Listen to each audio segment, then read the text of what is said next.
Hello guys, welcome back to my channel. आज आप सभी का हमारे बायोलॉजी चैप्टर्स में बहुत बहुत स्वागत है। गाइस, आज का आपका टॉपिक है बहुत ज़बरदस्त बायोलॉजी का नेक्स्ट टॉपिक, यानी कि नेक्स्ट चैप्टर आपका तंत्रिका तंत्र। आज के टॉपिक में हम बात करेंगे स्केलेटन सिस्टम के बारे में। What is skeleton system? आइए इसका लैंग्वेज जानते हैं, डिफिनेशन क्या होती है, क्या चीज़ है ये हमारे बॉडी का किस पार्ट से रिलेटेड है। तो हम सभी इसके बारे में अध्ययन करेंगे अच्छे से, बेहतरीन से। तो आप सभी को पहला काम है पूरा एंड तक वीडियो देखनी है, तब जाके कुछ यहाँ पे रिएक्शन कीजिए। जो ना समझ आए कमेंट कीजिए, उसको सुधारूँ मैं अच्छे से। आइए अपने टॉपिक पे बढ़ते हैं। आपका आज का टॉपिक है बहुत ज़बरदस्त। क्या नाम है? तंत्रिका तंत्र। What is skeleton system? तो आपका तंत्रिका तंत्र आपके द्वारा किए जाने वाले हर काम में भूमिका निभाता है। यानी हमारा जो स्केलेटन सिस्टम है, आप कोई भी काम कर रहे हो, खाना बना रहे हो या कोई वर्क कर रहे हो, बाहर जाके स्कूल जा रहे हैं, चल फिर रहे हैं, कुछ भी कोई कार्य कर रहे हो, सबसे उसकी इम्पोर्टेंट जो होती है भूमिका तंत्रिका तंत्र होता है। अगर वो ना हो तो उसके बिना हेल्प के आप कुछ कर ही नहीं सकती, जो कि हमारे बॉडी का बहुत इंपॉर्टेंट पार्ट है। ये तंत्रिका तंत्र जो हमारा है, 3 मुख्य भाग है। आपका पहला है मस्तिष्क यानी कि माइंड। एक है रीढ़ की हड्डी यानी कि इसको कहते हैं स्पाइनल कोड। जो हमारे बैकबोन में जो लंबी वाली हड्डी होती है उसको रीढ़ की हड्डी कहते हैं। ऐसे लंबी सी होती है जो आपकी पीठ में, उसे रीढ़ की हड्डी कहते हैं। और एक होती है तंत्रिकाएं। अब तंत्रिकाएं क्या है? तंत्रिकाएं हड्डी को बोलते हैं। आपको चलने, सोचने और महसूस करने में मदद करती है। ये तीनों समझ लीजिए, ये तीन पर पूरे बॉडी की बहुत इम्पॉर्टेंट यहाँ पे भूमिका है।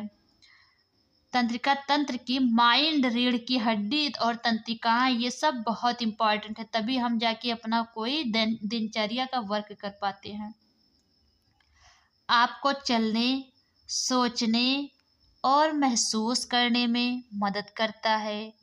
यह उन चीज़ों को भी नियंत्रित करता है जिन्हें आप करते हैं लेकिन जिनके बारे में आप नहीं सोचते, जैसे कि पाचन।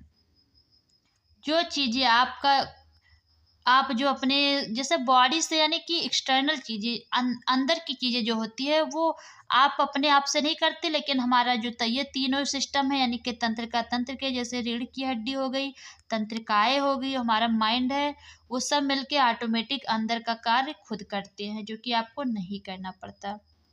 या उन चीज़ों का भी नियंत्रण जिन्हें आप करते हैं लेकिन आप नहीं सोचते हैं, जैसे कि पाचन हो गया। पाचन, इसमें केंद्रीय तंत्रिका तंत्र और परिधीय तंत्रिका तंत्र शामिल है।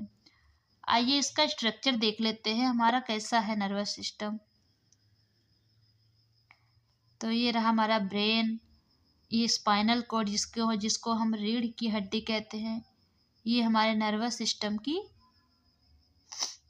इम्पोर्टेंट ब्रेन हो गया। ये मस्तिष्क, यानी कि हमारा जो मस्तिष्क है तंत्रिका तंत्र की मुख्य भूमिका निभाती। और इधर हमारा स्पाइनल कोड हो गया, ये भी बहुत मुख्य भूमिका निभाती है।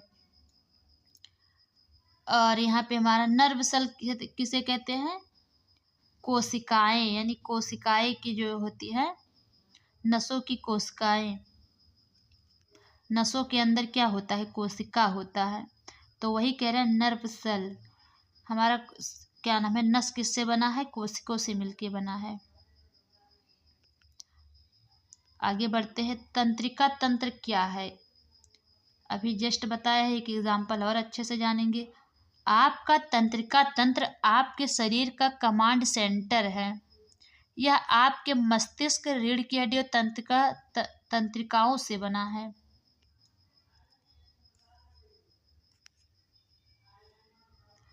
आपका तंत्रिका तंत्र आपके मस्तिष्क और आपके शरीर के अन्य सभी भागों के बीच संदेश या विद्युत संकेत भेजकर काम करता है। जो आपका तंत्रिका तंत्र है मस्तिष्क और आपके शरीर के अन्य सभी भागों के बीच संदेश या विद्युत संकेत भेजकर काम करता है। यह संकेत आपको सांस लेने, हिलने, बोलने और देखने के लिए कहते हैं। उदाहरण के लिए आपका तंत्रिका तंत्र आपके शरीर के अंदर और बाहर क्या चल रहा है इस पर नज़र रखता है और यह तय करता है कि आप जिस भी स्थिति में हैं उसका कैसे जवाब देना है। मतलब जितनी भी क्रियाकलाप है यह आपके बॉडी से रिलेटेड है। पहला क्या है आपका फर्स्ट क्वेश्चन है आपका ड्यूरोमीटर क्या होता है। यहाँ पे ड्यूरोमीटर से विकसित होने वाला फ्लक्स सेरेब्री किसके बीच मौजूद होता है। तो फर्स्ट ऑप्शन आपका हो गया मस्तिष्क और रीढ़ की हड्डी। सेकंड हो गया अनुमस्तिष्क गोलार्ध। सी हो गया सेरेब्रल। डी हो गया सबड्यूरल और एपिड्यूरल स्पेस। तो ड्यूरोमीटर से विकसित होने वाला फ्लक्स सेरेब्री किसके बीच मौजूद होता है। तो वो हमारा सेरेब्रल गोलार्ध के बीच मौजूद होता है। थर्ड ऑप्शन बिल्कुल परफेक्ट है आपका। आपका अगला है निम्नलिखित में से कौन सा आंतरिक पक्ष से मेनिंजेस का सही क्रम है। जो मेनिंजेस है इनमें से कौन सा आंतरिक पक्ष में मेनिंजेस का सही क्रम है। फर्स्ट ऑप्शन है पियामीटर, एरेनिक्स, एरकानाइडमीटर या ड्यूरोमीटर। सेकंड है आपका पेरिकार्डियम, मायोकार्डियम एंड आपका एंडोकार्डियम। सी है ड्यूरोमीटर, पियामीटर, एरकानाइडमीटर। डी है आपका ड्यूरोमीटर, एरकानाइडमीटर, पियामीटर। तो इस क्वेश्चन का बिल्कुल परफेक्ट आंसर आंतरिक पक्ष से मेनिंजाइट का सही उत्तर है आपका ड्यूरोमीटर, एरकानाइडमीटर, पियामीटर, यानी कि डी ऑप्शन आपका बिल्कुल करेक्ट है। यहाँ पे अपने अगले क्वेश्चन की तरफ बढ़ते हैं। एरकानाइडमीटर और ड्यूरोमीटर को अलग करने वाला स्थान कौन सा है। पहला आपका है एपिड्यूरल है। आपका बी है मीडियास्टिनम। सी है सबड्यूरल। डी है आपका सबरनाइड। तो इस क्वेश्चन का बहुत धांसू यानी कि बहुत धाकड़ जवाब हो जाएगा सी है, यानी कि सबड्यूरल। यानी कि एरकानाइडमीटर और ड्यूरोमीटर को अलग करने वाला स्थान है सबड्यूरल, यानी कि आपका सी ऑप्शन बिल्कुल करेक्ट है। अपने फोर्थ क्वेश्चन की तरफ बढ़ते हैं। न्यूरॉन्स को डैश को छोड़कर निम्नलिखित ग्लियाल कोशिकाओं द्वारा सहायता प्राप्त होता है। आपका फर्स्ट ऑप्शन है एम्पेडिमल। बी है आपका लिम्फोसाइट। सी है आपका ओलिगोडेंड्रोसाइट एंड डी है आपका एस्ट्रोसाइट। तो इस क्वेश्चन का बहुत ज़बरदस्त जानदार आंसर हो जाएगा न्यूरॉन्स को लिम्फोसाइट को छोड़कर निम्नलिखित ग्लियाल कोशिकाओं द्वारा सहायता प्राप्त होती है कि बी इसका करेक्ट आंसर हो गया बी। अपने अगले टॉपिक की तरफ बढ़ते हैं। निम्नलिखित में से किस संरचना में सिनैप्स पर न्यूरोट्रांसमीटर होता है। यानी कि किस संरचना में सिनैप्स पर न्यूरोट्रांसमीटर होता है। फर्स्ट ऑप्शन है श्वास कोशिकाएं। सेकंड है सिनेप्टिक क्लिफ्ट। सी है आपका सिनेप्टिक नार्व्स। डी है आपका सिनेप्टिक पुटिकाएं। तो इस क्वेश्चन का बहुत ज़बरदस्त जानदार क्वेश्चन हो जाएगा। न्यूरोमीटर कौन सा होता है आपका सिनेप्टिक पुटिकाएं होती है। अगले क्वेश्चन की तरफ बढ़ते हैं अपने। आपका बहुत ही प्यारा क्वेश्चन आया है आपके सामने। तंत्रिका आवेग के संचरण, जो हमारा तंत्रिका आवेग के संचरण के दौरान क्रिया क्षमता की गति के कारण होती है। आपका सही करेक्ट आंसर हो जाएगा के प्लस आयनों का कोशिका के अंदर से कोशिकाओं के बाहर द्रव में स्थानांतरण। नेक्स्ट है आपका के धन आयन कोशिका बाह्य से कोशिका अंतर द्रव में। या सोडियम यानी कि अन्य का मतलब होता है सोडियम। सोडियम आयनों का कोशिकाओं के अंदर से कोशिका के बाहर द्रव में स्थानांतरण। या सोडियम आयन कोशिका बाह्य से कोशिका अंतर द्रव में। तो क्या हमारा क्वेश्चन था, तंत्रिका आवेग के संचरण के दौरान क्रिया क्षमता की गति के कारण क्या होती है। तो इसका गति का कारण होता है सोडियम आयन कोशिका बाह्य से कोशिका अंतर द्रव में। इसका परफेक्ट आंसर आपका डी हो जाएगा। चलिए अपने नेक्स्ट टॉपिक की तरफ बढ़ते हैं। आपका नेक्स्ट है बाएं गोलार्ध में ब्रोका क्षेत्र। भाषण, गंध, आंखों से प्राप्त आवेग या तर्क और सीखना। तो यहाँ पे इसका करेक्ट आंसर हो जाएगा बाएं गोलार्ध में ब्रोका क्षेत्र भाषण से संबंधित है। आपका ए ऑप्शन सही है। नेक्स्ट है आपका CNS के उत्तेजक के रूप में कोकेन सिनेप्स पे डोपामाइन के पुनः अवशोषण हस्तक्षेप करता है। अगले क्वेश्चन की तरफ बढ़ते हैं। अगला है आपका सिनेप्टिक वेसिकल एक न्यूरोस्कुलर जंक्शन डैश का निर्वहन करता है। तो इसका राइट आंसर हो जाएगा एसिटाइल कोलाइन।